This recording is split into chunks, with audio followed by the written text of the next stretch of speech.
నమస్తే రైతన్నలారా, మనం వచ్చేసి టమాటో తోటలో ఉన్నాము. ఇది వచ్చేసి 50 రోజుల తోట.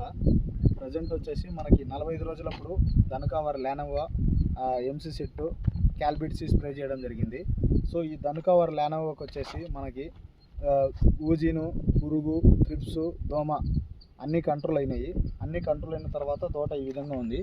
అదేవిధంగా ఎంసీ సెట్కి మనకి పూత కూడా బాగా రావడము, అదేవిధంగా ఫ్రూట్ సెట్టింగ్ కూడా జరిగింది. సో ఈ క్యాల్బిట్సీ స్ప్రే చేయడం వల్ల కూడా మనకి ఎక్కడ కూడా పసుపు వర్ణం కాకుండా మనకి ఫ్రూట్ సెట్టింగ్ కూడా బాగా జరిగింది. సో డ్రిప్లో కూడా మనకి బోరాన్ అనే అనేక రకాల కంపెనీలు ఉన్నాయి. ఉదాహరణకి టిమాక్ బోరాను, Valagro company Boro plus agri, Aries వాళ్ళది బోరాను, ఐసిల్ వాళ్ళది బోరాను, మల్టీప్లెక్స్ వాళ్ళది ఆల్బోరు. సో ఇలా అనేక కంపెనీలు మందులు ఉన్నాయి. సో డ్రిప్లోకి వదలవలసిందిగా కోరుతున్నాను. సో ఈ విధంగా చేస్తే మనకి ఫ్రూట్ సెట్టింగు, కాయ బాగా ఎక్కువ రావడానికి, నాణ్యమైన దిగుబడి తీసుకోవడానికి తోడ్పడుతుంది. ప్రతి ఒక్కరికి ధన్యవాదాలు.